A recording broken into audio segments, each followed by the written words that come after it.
It's time to talk big movie. Big movie. The Fantastic Four First Steps. That's right. The fourth attempt.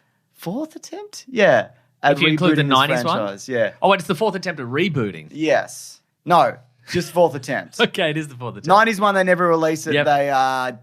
They made to keep the rights. Ewan Griffith, Chris Evans, and Michael Chiklis and Jessica Alba. Thank you. Two of those. The 2015 one. The sad one. The sad one. And this one, which is sad, but not as sad. Interesting. It's got some happy moments. On a budget of $200 million, it looks like the box office in the US is going to open to around 100 to 110 million. And about Decent release movie. not bad. Let's see how it goes long term. Wham.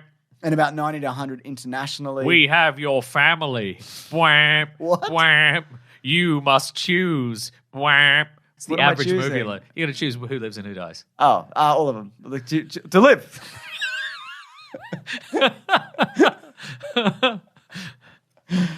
Solid opening. You got it.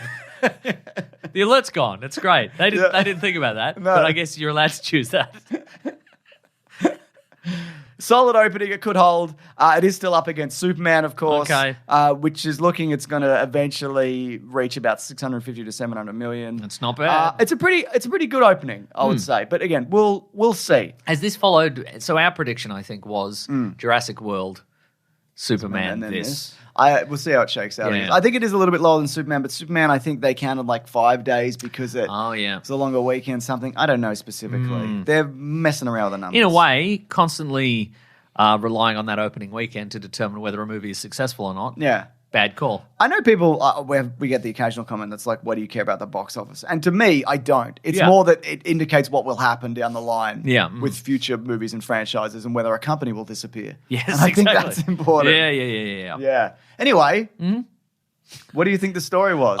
Just had to check my notes. Yeah, okay. Yeah. Well, this is set on Earth 828. Yeah. And it's a lovely world. Yep. It's a lovely 1960s retro future 1960s world. Is it the 60s? No, it's the present day. Is it? I think. Okay. Yeah.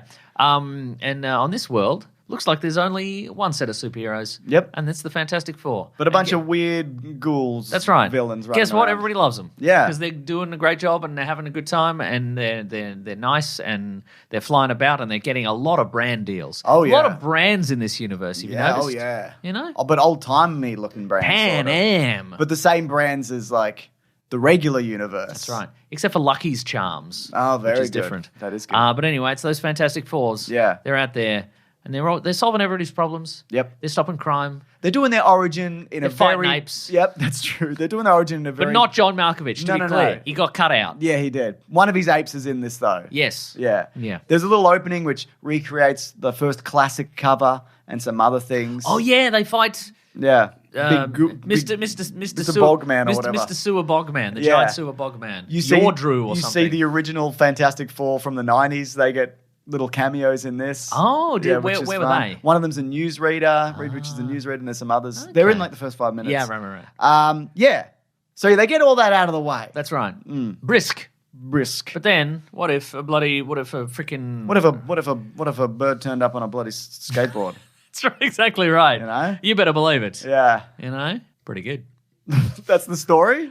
Yes. But Galactus is here. Yeah. You seen a Fantastic Four movie? Yeah. We're doing that again. Yeah, but it's real better. Galactus, yeah. Yeah, it's real He shows Galactus. up in the Silver Surfer, but the Silver Surfer's a woman. She's got a silver surfboard, and she's like, I'm going to come here and I'm bringing a guy who's not happy. He's going to eat your planet. That's right. I pick the planets, and I pick this planet. That's right. How does he pick the planets? I don't know. Oh, she picks the planets. Pick a different planet, lady. Yeah, What why are does you it have to be a planet with blokes on it or whatever? That's nice. Blokes and Sheilas. Yeah. Yeah.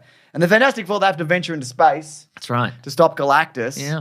But then they don't do very well. But Galactus is still coming, and then they got to figure out how to defeat Galactus. That's right. And how do you defeat Galactus? When he's a big cloud, you can Big fan. big fan probably. Yeah. But he's not. He's not a big fan. He's a guy. If you turn a giant fan on this version of Galactus, he'd just be like, I'm coming to destroy your world. I'm not a crook. Yeah.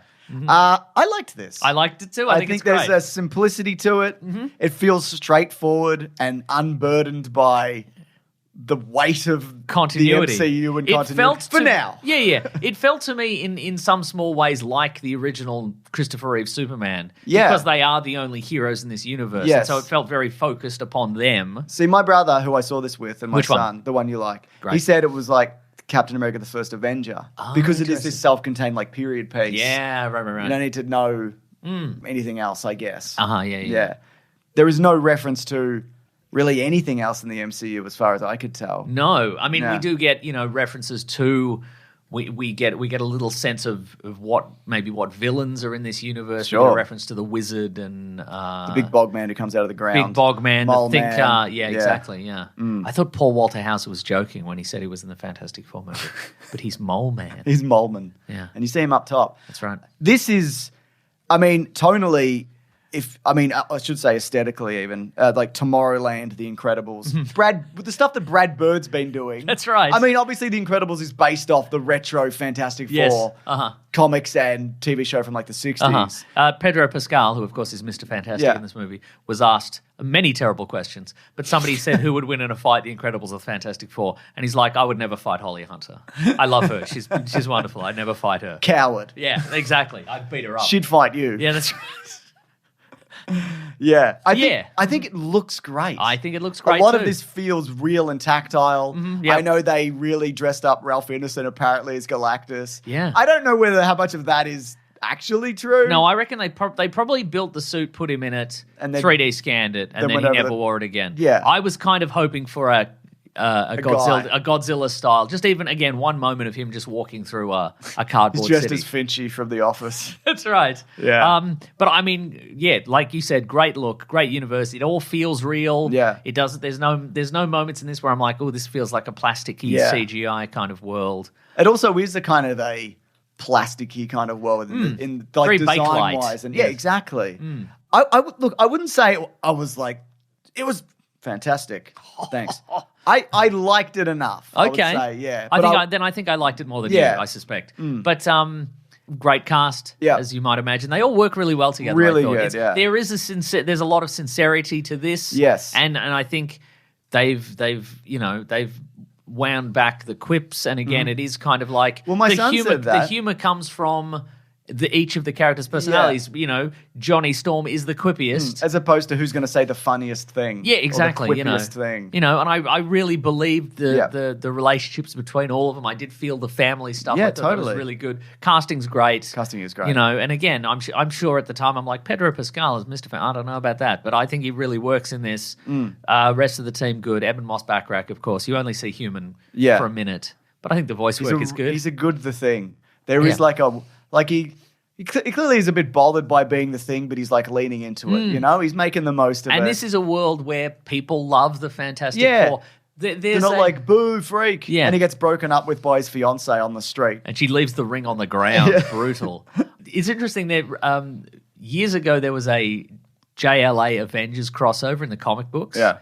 Written by Kurt Busiek, illustrated by, I can't remember. I'll look it up. But there's a moment where each of the teams experiences the other person's world, and the Justice League are like, wow, everyone hates superheroes here. Yeah. And the Avengers go to the Justice League world, and they're like, there's statues of the heroes and museums, and they have national holidays for their heroes. This is and you know, obviously we know that the Fantastic Four are going to pop over into the normal MCU universe, and it's going to be that level of whiplash. Yeah, absolutely. Where they're like, oh, this universe sucks actually. I've come to do good things. Fuck you. Yeah. Weird freak. You freak with your rock freak. Get out of here. What is interesting as well, I think, is that it isn't really like a showcase of powers, this movie. I think that is a complaint of mine, and I know we'll see more of that, but this is the least stretchy Reed Richards I think we've ever seen, even physically. Yeah, he just goes from like, you might Spider-Man about a bit. But even like you'll see him in the classroom and maybe he'll extend his arm. But he should just be using that around, you know. I feel like do you get that sense? No, I kind of, and to me this felt more comic accurate in the sense of I have to get this. And then yeah. I kind of felt like it was for him the stretching stuff is a nice thing to have, but it's the afterthought after his brain. Incredible genius. But I feel like you could you know, tie those two things together. Like Johnny Storm less so, because like he'll just use his powers as he needs to. And Ben Grimm is obviously Ben Grimm. And even Sue Storm, you see some really creative uses, like, because this is, it's sort of a spoiler, but it's in all the trailers now. She's pregnant and you get to see the baby. So she makes like her stomach like translucent. And I think like everybody kind of uses their powers and we see some interesting stuff except for Mr. Fantastic. You wanted him to turn into a big brick. I don't know, just do something. It's not just stretching your arms and legs. And this is not a performance thing because I think Pedro Pascal is great. He's a really good Reed Richards, and I'm glad that they're going to be doing more of this. But I don't know, do some more stuff, man. It's like I'd imagine how you felt when you saw Doctor Strange and he just did Firecracker Kung Fu. He did do Kung Fu. But then he, later he ended up doing all sorts of shit. But I liked how he was big smart. Sure, he was big smart. Yeah. I liked how Sue Storm was tired. She's pregnant and had a baby. And she's just like, I don't know, I can't with this. Yeah. I thought that was just felt very But realistic. I also appreciated she wasn't that version of, a Sue Storm where she's like, she uses her powers and she's like, oh no, I'm so faint now. Kind of thing. She's a professional. Yeah, absolutely. And it also leads into their relationship quite a bit. And it's not perfect. You see like cracks in it and maybe cracks that will present down the line. We know Namor's coming back as well, so that could I don't think that's mean something. I don't know. I think that's why you'd bring him back. I think that's why you'd bring him back. Okay. But yeah. Man, this new universe we're trapped in sucks, but I like that fish guy. Yeah, that's right. He's giving me the eye. He's giving me the fish eye. Ooh, the fish guy eye. I also, there was this idea, because they were talking about how this version of Johnny Storm it's a modern version of him. And there was concern, I guess. Yes. I don't know if it's actual concern that like, they made him, he's going to ask for consent and like not be a ladies' man or whatever. And you were happy that he never asked for consent. Well, he didn't need to because it didn't happen. But I got the sense that he was a ladies' man, yes, and very charismatic, and you just get that feeling from him, absolutely, and the cocksure and a little bit of like lack of confidence, but competent and really good characterization. Whereas the Chris Evans version, which is very of its era and whatever, hasn't aged that well. No, or even like that's just what a guy was like then, I guess, also still now to an extent. But I thought this version was very authentic to the character and also just. To the modern day, I guess. Yeah. I liked all the looks. Everybody had a nice kind of... They got a different costume each. Faux 1960s looks and that kind of thing. I kind of wish Sue Storm had like a 1960s kind of Beehive Bob situation. Oh, yeah, sure. But, you can't have it all. Can't have it all, can you? You expect a mum to maintain a Beehive Bob? They're probably got a robot for it. They do have a robot. Love the robot. Love how its face is a reel-to-reel tape and you can change that. Depending on his environment. God, He's got an... home behavior, but they go into space. Home behavior, and then he's got a space tape when they go to space. I guess there's not enough room on the tape for space stuff while he's at home. So that was fun. I liked how competent everybody was. Yeah, they were. Yeah. I mean, and the thing looks great. I mean, he pretty much always looks good, I would say. Yeah. And it's just very convincing. Big brow. Yeah. Natasha Lyonne's in this. That's right. Sort of briefly. And it just kind of, I feel like Superman, it just hit the ground running. It's like, this is the universe. You get it. Let's go. Let's do some science stuff. Yeah. I even because there's that opening 4 or 5 minutes, which I think they've released online, where they just do, the classic cover that you get villains really quickly. Wizard, Mad Thinker, Diablo, I think is one of them. Mole Man. One Super Ape. Yes, one Super 8, but no Red Ghost. Yeah. I was going to say the moment where they're recreating the first Fantastic Four comic book cover, I appreciated that in that Sue Storm is actually using her force field ability, because I don't think at the time she maybe didn't have that. She only did invisibility. So on that original cover, she's like, oh no, I can't turn invisible fast enough. But now she's just like, I'm going to crush this guy to death with force fields. It's good. Modernize it a little, Agreed. Bit of fun. Yeah. I mean, obviously the best Galactus we've seen, because last time he was a cloud. He looks incredible. This is incredible. God. Incredible the look. Scale of it. The scale of it, exactly. There's we of course, they go to we encounter his spaceship and the Fantastic Four take the Excelsior. It's very HR Giga. It is a little kind bit, of design, pipes and weird stuff. But the scale is incredible, and I loved it. I mean, you saw it in IMAX as well, so that would have been big. I saw it regular, and I still felt it. Yeah. Well, I was even bigger for me. Ralph Ineson said to get into the mind of this character, to get his head around it, he'd stand at like on top of tall buildings and like and high mountains to get an idea of like, well, this is how he sees the world. Like he's not seeing the detail in things. Right, okay, yeah. And because, normally he was saying, when you're getting into the mind of a character, you're like, I don't know, I got a sword. Yeah. I don't know. I work in an office. Guy, whatever. I'm Finchy in the office. Yeah, exactly. What would a man called Finchy who worked in an office be like? Yeah, awful. Yeah. Yeah, but just to get a grasp on his like scale and age. And this version of Galactus, which I really liked also, it's briefly mentioned that he's from a previous dimension. Yes. And he was a guy, which is That's also correct, the comic book version of... Yes, correct. And like, maybe we'll get to that down the line, but where did that universe collapse and die? Was it spoiler, it did, yes. Okay. So it's but not in this, though. They don't say that in this, do they? No, but he's, like, traditionally, he was the last survivor of the previous universe just big crunched.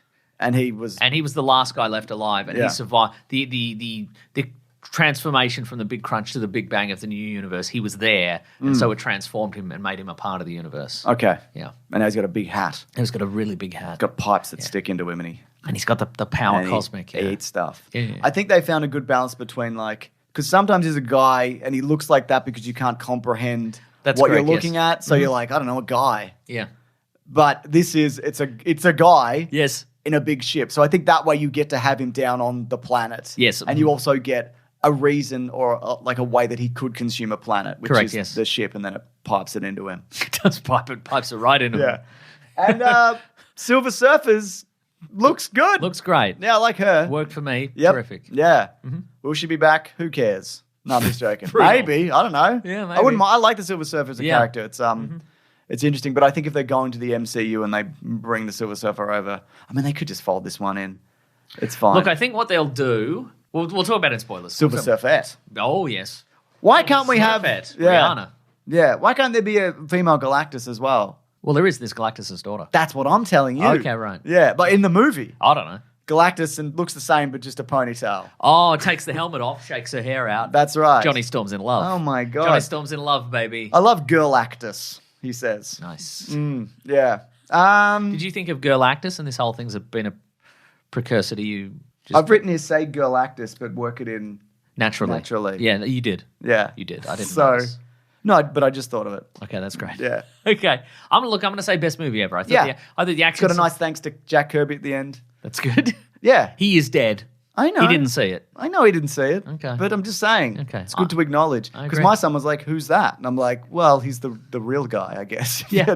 We do see, there's a moment in this where we see, I think, two comic book creators. They're in a room and I think they're observing some Fantastic Four action. Oh, I didn't notice that. And I think maybe they're supposed to be Stan Lee and Jack Kirby, I think. There you go. Okay. Yeah. Mm-hmm. Wow.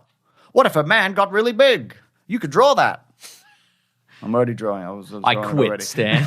I'm not drawing it. I'll write the words. Look how big this man is. Now, if you could draw some more words, that would be good. You could draw the rest of the words. That would be great. Look, I'm going to say best movie ever. I had a good time. I think the action sequences were good. I liked how they did a bunch of science in their attempts to save the world. Not all the science works all the time, you know? That's so true. And that's science. Yeah. Love the look. Love the. Yeah. I thought it was very sweet and sincere, and I thought the family stuff worked. And let's do this then. Go on. Of the 3 MCU movies this year, how would you rank them? So it's this Thunderbolts. Captain America. Okay, and then there's Captain America. Is a bird. Ooh, I think I'd need to do a Thunderbolts rewatch. Yeah. But I think just in terms of they're taking a stab at a new thing, I'm going to say Fantastic Four's at the top, then Thunderbolts, then way down is Captain America 4. Yeah. Not due to Anthony Mackie's performance or anything like that. I just think it was a little generic. Very average movie. Very average and pretty generic, you know? Yeah, I think, the swing that it took was interesting, and again, it is a straight shot at it, which isn't a bad thing necessarily. Uh-huh. But again, there could have been more stretching. There could have been. I sound more like you. It's like it's a you complaint. It is, isn't it? But I think just coming out of both, I think I liked Thunderbolts more than this. Well, you're allowed to. But this makes me go, oh, that's interesting to what's next, which I haven't done for a while. See, there we go. So they got me on that, I guess. Mm-hmm. Spoilers. Again, I think Thunderbolts, I think, was a lot of fun in that they took what Thunderbolts. People would down. Thank you. More like Girl-derbolts. Some of them were. It's true. I think just in terms of taking some second stringer characters and making them really interesting. Again, I think that was good. I think that really worked. But I'm just in terms of it didn't feel like they skimped on this. Okay. It didn't feel like they went, no, it really didn't. This'll do, and, I'm not coming out of it going, why didn't they just, et cetera? Well, like, why couldn't they have made this look a little better? Or why couldn't they have, Yeah. This one really felt to me like Iron Man, the first one, and they went, we really need to knock this one out of the park, like aesthetically and writing-wise and acting-wise. I mean, it's not flawless, obviously. It could have been more stretching. What is? Yeah, exactly. Yeah. But I think overall, good. Yeah, I think it's a good addition to, because these are all going to merge at some point. That's right. Which we'll talk about in spoilers. Now, anyway, big time spoiler time. Yeah. What are we spoiling for this? Galactus wants to eat a baby. He does want to eat a baby? Yep. Fat bastard style? Yeah. Well, he wants the baby to replace him as a big cosmic lunatic. Exactly. Yeah, because, of course, their soon-to-be-born son, who will be Franklin Richards, he is a mutant and he can tap into great cosmic powers. Yeah. And so Galactus, upon meeting the Fantastic Four, is like, shit, give me that. Yeah, exactly. Maybe we can do a big switch. We can put him on the pipes. Yeah. And I can just get out of here. I can just chill. Yeah. I can go down to Mexico. Sniff some dirt, which he likes doing. I thought that was a nice little touch. Yeah. He's like, he's a dude. Do you think they went, is he going to munch the dirt or no? That's what I thought he was going to do. Yeah, but then they'd be too silly, I think. Yeah.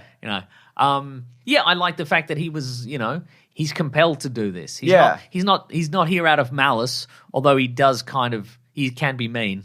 Yeah, but he's not going to kill you if he doesn't have to. Yeah, uh-huh. It doesn't. He does have to, though. He does I mean, to get the baby. Like, he's this team is, like, not worth acknowledging. Yeah, and again, I think, I should have got the ultimate nullifier. Yeah. And fucking bam. You're right, there was no ultimate nullifier, was there? Yeah. The fact that I like the whole dynamic where the team goes to Earth and they're like, cards on the table. Don't know. Yeah, don't know. Galactus did want our baby, but I'm going to be real with you guys. You can't have the baby. Yeah. We've grown attached to this baby we've made. Yeah. So no. And then the world's like, well, that's bad, actually. Yeah. And I loved Sue Storm had that speech. Yeah. I like the fact that they all had interests outside of being superhero stuff. Totally. Like Reed, obviously the scientist, and then Ben's a man of the people. Sue Storm is a diplomat, and Yep. she brings the world together with that speech, and she's like, I thought you were going to say Sue Storm's a mum. She is also a mum. That's true. She's got three things: superhero, mum, diplomat. And what does she say in something like the speech? She's like, "I'm not going to give up my child for this world, but I'm not going to give up my world for the child." Yeah, I thought that's a good solid line. Agreed. And then, I liked how they were. This world where they're like, we can get the whole world to work together. Yeah, that's the most unrealistic part of this movie. Well, it is a different universe. It is a different universe where they're like, here's the plan. We're going to teleport the Earth to another galaxy or another solar. Insanity. Right? Loved it. Yeah, that's the kind of big swing. That's the answer. Just teleport a planet. Teleport the planet, and then only afterwards, and that's classic Reed Richards as well. Only afterwards, they're like, hey, maybe we could just teleport Galactus. Oh yeah, that would be easier. Yeah, maybe. we'll do that. Yeah. There's I don't know. Is there any reason why he got out of his ship? Was it just to get the baby? I assume. Like they weren't like, come and get it. Oh, I don't know. Yeah. Maybe he has to. Yeah. Maybe he has to because I don't know, because I think he and the ship are sort of the same being. Yeah. Maybe. Yeah. So maybe he has to touch grass, as it were. Sure. There's an Image comic book from ages ago called Mr. Majestic. It's a Marvel movie. I don't know what you're talking about. Yeah, I know. But there's a comic book called Mr. Majestic, and he's sort of like a Superman kind of character. And the first issue of one of his ongoing series, this being, like a Galactus-style being, is going to come to destroy the Earth. But he realized, Majestic realized, and he's going to come in a few decades' time. He gets advance warning of this. And so he realizes that if this creature doesn't recognize the solar system, it might leave. So in between all these in this just one issue, in between all his other superheroing stuff, he reorganizes the solar system. Like he moves everything around. He changes the asteroid belt. He splits the sun in two. He does all this other stuff. And then right at the end of the issue, this primordial monstrous creature that's going to destroy the planet shows up and goes, no, this isn't what I was looking for. Doesn't look right. And he leaves. And then he's like, all right, now time to put the solar system back the way it was. Here we go, kind of thing. And that's Is he a Reed Richards type character, or is he a Superman he's type? He's basically Superman, and that he's since been integrated in the DC universe because Wildstorm got purchased by DC. But he's like Reed Richards and Superman. That's that's very similar to this. I like this big 60s kind of, and that's something Superman would do back in the Silver Age. Maybe is just throw some planets around. And I thought that was. Absolutely. I like the idea that he just. They're like, let's teleport this planet, and everybody else like, okay, sure, why not? And then the Silver Surfer has to ruin it. They forgot the Silver Surfer can just shoot lasers and stuff and travel through space and time at like great speed. And I liked how even Johnny Storm had something to do. He's like, I'm a real cunning linguist. He's not just a hothead. James, he's a cunning linguist. Okay, do you get it? What is that? He knows words and stuff. Okay. And he hears the recording. I like there were golden records. I love that. I'm going to call my friend DJ Khaled and see if he gets it. Okay, do you think he'll get it? He won't get it. He doesn't get that sort of thing. But he wishes he did? No, I don't think he does. Okay. I don't think he does. All right. Yeah. But I love the fact that the recordings in this universe, they just do Voyager golden records. Yeah. They just cut a record. And then he figures out... Yeah, he's not the smartest guy, but he's smart enough. Yeah. Reed Richards is busy. I mean, it's smarter than anything I think I could do. Absolutely. Like he gets this one snippet of speech and he's like, I'm going to translate this woman's whole language. Yeah. What is Johnny Storm's thing in the original comics? Because Ben's the pilot. Yeah. He's Sue's brother. Yeah, that's what I mean. What is That's it. He's just tagging along. Okay, because he's the little brother and he's hanging out. Because they kind of do say that at the start. They're like, I got the greatest minds in the world to come with me. Sue Storm, my wife, she's wonderful. Ben Grimm's a great pilot. This guy. He's my brother-in-law. And, I know, I like him. Yeah, he's nice. Yeah, he's got a certain quality to him. Yeah. He does that thing. Yeah. I just again seeing Big Galactus stomp through the city and watching the Fantastic Four battle him, and also it's taken decades. God, it's good, and maybe I like this more than I thought, which I did like it quite a bit, but. Yeah, and it was a clever use of their powers. It wasn't just everybody using their powers all at once. Yep. Just to and just seeing Sue Storm just fucking wreck herself, pushing this guy, pushing herself to the absolute limit. And there's probably the main spoiler. She overexerts herself and she dies. Whoa, just like Gandalf. But luckily, her baby's magic. Her baby has the ultimate power, cosmic, and can alter reality in all sorts of ways, and brings her back to life. Yes. And is that going to be a problem when he becomes a surly teenager? No. Hey, Mum. Technically, I've been reanimating your corpse for all this time, and I'm mad at you today. So guess what? You're dead again. You're dead again, Mum. I feel like if they swap him with Galactus, he's coming back to Earth, that kid, to be like, you did this, and I'm not happy about it. You made me into a big Galactus. It's probably true, yeah. So in the future, Franklin Richards, what becomes of him? Well, a number of things. Yeah. There's also Franklin and Valeria. Yeah, so because he can alter reality in such fundamental ways. Sometimes he ages himself up to adulthood. Mm-hmm. He as a tween, he's in a superhero team called Power Pack. Yeah. But then sometimes Nathaniel Richards, who is Reed Richards' father or possibly grandfather, sometimes abducts him to raise him as a future warrior, and then he shows up and he's a grown-up. Yep. He was in a team called Fantastic Force, where he was an adult, but he's got incredible reality-altering powers. Yeah. Currently, he is just a kid, I think, in the current comic books. Don't know. Yeah. Anyway, we'll see what he does in the movies. Yeah, and I mean, of course, in this, he's aged up to he grows up normally. 4 years later. 4 or 5 years later. Yeah. So I don't know. I think they're probably going to go with the current comic book continuity where it's him and he can do, he's Jack. Yeah. He's got whatever powers he needs. Yeah. Well, I guess that brings us to our post-credits. Yeah. Do you want to talk about this? No. No, me neither. Okay, it's a few years in the future, and he's a little boy. And he's like, I love books and also physics and whatever. Exactly. Yeah. I'm a smart little boy. I'm right. But then, of course, Sue leaves him alone for a moment and then comes back, and guess what? He's having a fun chat with somebody in a Doctor Doom hood. Yeah, and then holding a Doctor Doom mask. Do you think he's scarred already?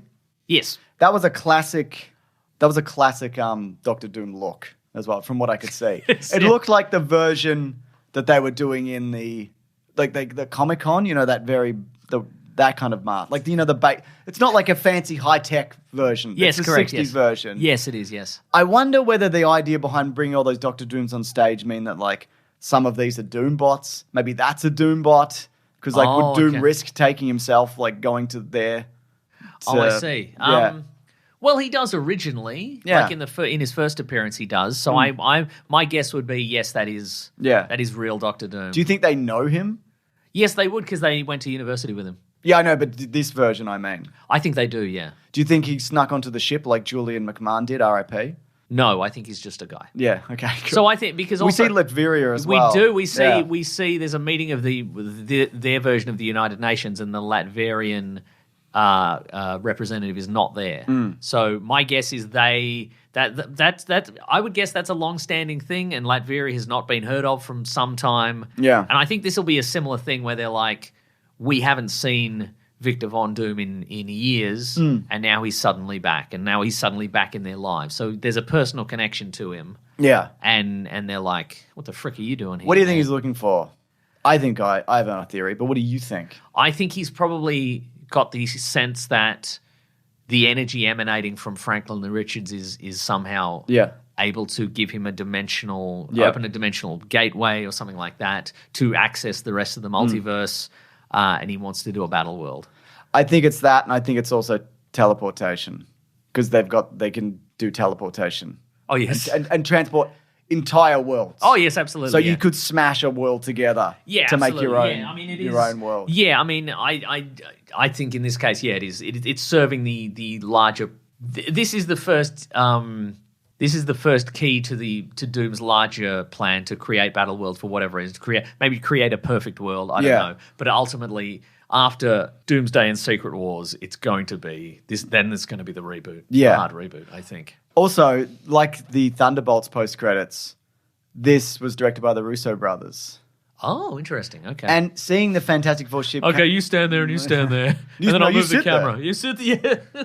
Oh, you're already sitting. Okay, Robert, you don't want to sit. You don't want to stand. You're going to sit. Okay. They didn't need Robert Downey Jr. No, it's for just that. Yeah, no, absolutely not. No, I think that's probably one of the Russo brothers. That's true. I think because we see the Fantastic Four ship come into the MCU dimension at the end of Thunderbolts. That's correct. Yes. We don't even know if the Fantastic Four are on that because that's why I thought this movie was going to end. Same with them somehow getting rid of Galactus, but in the process they're flying into the regular dimension. That's what I thought too. Yeah. But so I mean that could be Doctor Doom on that ship. We don't. Yeah. Because apparently there's going to be a scene in the next movie where we get some Earth 616 characters, which is the regular MCU, even though 616 is it doesn't matter.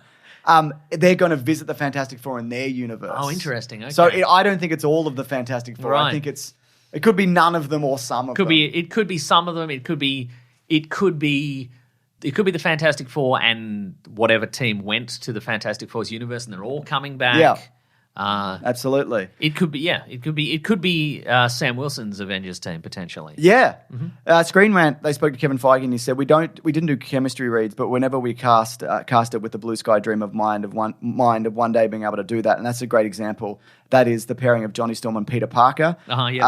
We've never been able to come close to it before, and now it's in the realm of possibility. That's exciting. That gets me up in the morning because they're mates in the comics. Also, Peter Parker has joined the Fantastic Four before as well, so that makes sense that they would do that.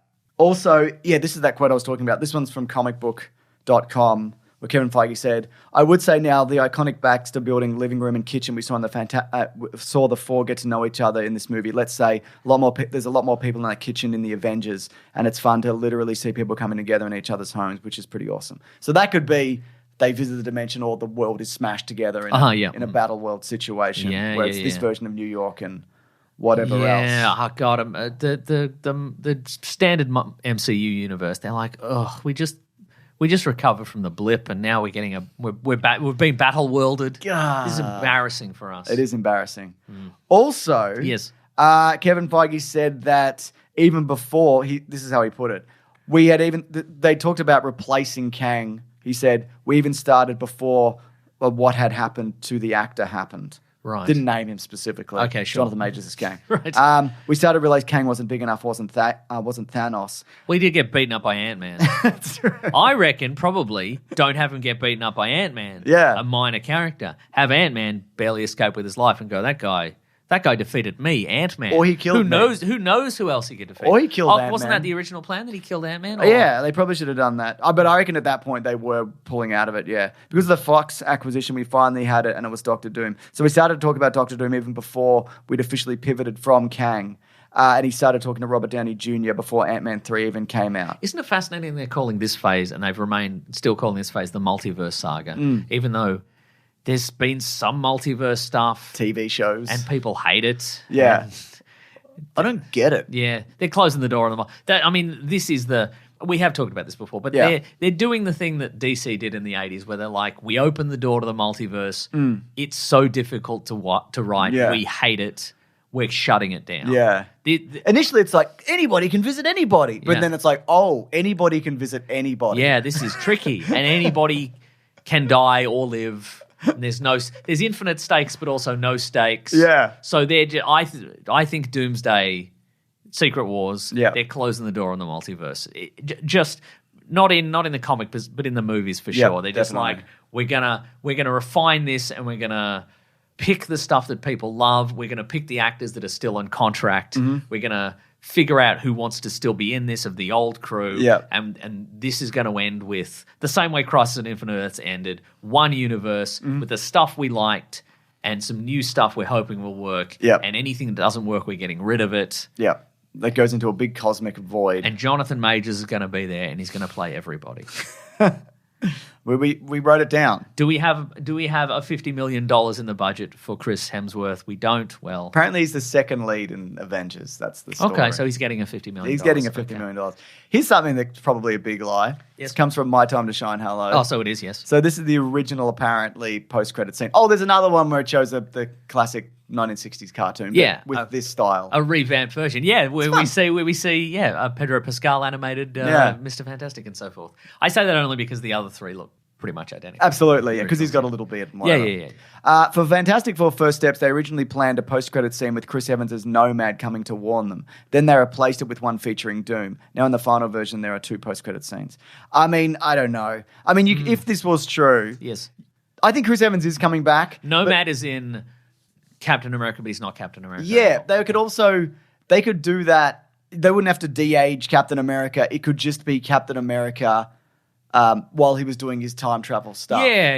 Or it's the Nazi one, whatever. Sure, okay. You can throw him in. Sure, okay, yeah. Yeah. I mean, people would have lost their shit if that's true, which it probably isn't. But I just thought it was worth mentioning. Yeah, okay. Got some reviews here. What if it was foul-mouthed Johnny Storm from the Deadpool movie? He died. He got his skin pulled off. Well, he's still alive, but his skin is off. True. And he's like, I used to be like you. My skin's off. Yeah. Reviews. People in the Planet Broadcasting Great Mates Facebook group. I love that. This is from Stuart W. Little, the mouse. I thought it was great. Squeak, squeak, squeak. I love cheese. I love cheese. Flying a little plane. And I'm an orphan. I don't love the orphan part. No, but I love cheese. I love my dad, Hugh Laurie. I love... Gina Davis is my mum. Jonathan Lipnicki? Yeah, he's in it too. I love him also. He's probably in the movie Like Mike and Jerry Maguire, maybe. That's great. A character-driven, Little Vampires, I think. A character-driven sci-fi science fiction film that gives the scale and emotion that the Fantastic Four deserves and builds their world swiftly and elegantly. Cool. This is from Will DePaul, who says, very disappointing. Uh-oh. The dog that works at my local IMAX dressed in a Fantastic Four costume was the best part of the whole thing. Just felt like it was made by an algorithm and everything that you'd expect to happen happened and no swerves or anything really exciting happened. Well, first of all, they're setting the movie up for failure if they're putting a dog in a Fantastic Four costume. Exactly. And then what being were they like, thinking? Can a movie compare to this? No, obviously it can't. I do feel like this movie was kind of like Kevin Feige edited for... It did feel like there was some stuff and chopped out of this. Yeah, I mean, we know there was. We know John Malkovich got removed, which is a shame. And 155 minutes is not long. No, that's true. Yeah. Jesse Newell says, on one hand, they nailed the characterization of the Fantastic Four. I love the dynamic between the main protagonist, and I love the retro-future aesthetic. On the other, I feel it was a huge mistake to include Galactus, a cosmic world-eating villain, in an otherwise quaint family drama. Oh, it was all right, but not fantastic. I like that balance, actually. Yeah. I mean, and I guess the problem here is if we're speed running introduction of the Fantastic Four, they are going to have to go to another world. Look, I think when we talked about this initially, my prediction was their world is destroyed or they are completely separated from their world and they have to go to the MCU for synergy purposes and storyline purposes and they never see their universe again. But I would like to see a Fantastic Four First Step sequel. If we're going to do Secret Wars, I would love a rebooted MCU world, but also the Fantastic Four world exists as a separate universe and they just live in it. Yeah, I would much prefer that. Can you visit it? Would I visit it? Can you? Not you. Can people visit it in the Marvel universe? Yes. Yes. They could also have another MCU team. Because I think that it would be a waste. It would be a waste, I think, to create this world and then just go, now it's gone, and they're stuck in this new one, and they have to make it work, kind of thing. I would like to. The rumor is that Mr. Fantastic is going to be the new leader of the Avengers in the Avengers movies. Great. But bring it back, because I think the mistake here is speed running this and going, okay, they've fought Galactus, and now they're in the MCU, and that's it. I want to see them again fight, because they mention in this there's a moment where Reed's like, I set some stuff up and I ended the criminal careers of the Wizard and these guys. I would love to see that. I would love to see him the Fantastic Four battle the Wizard. And they've got other iconic villains. Yeah, probably. Exactly. Yeah. So I want to return to this universe, which I think is a mark of a good. I agree. A good movie. Yeah.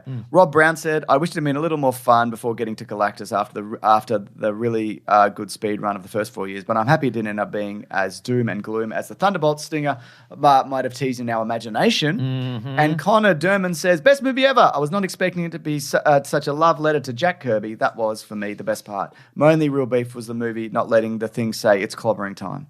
He did say it before he hit. He did. It's true. Yeah. But I thought that was fun, and then he did say it. Yeah. But cool. So I would say people like it from what I can tell from that. I would say overall, yes, that is true. Yeah. Cool. Should we move it along? Let's move it along. God, I'm ready to move it along to what we're reading. What we're going to read. Blah.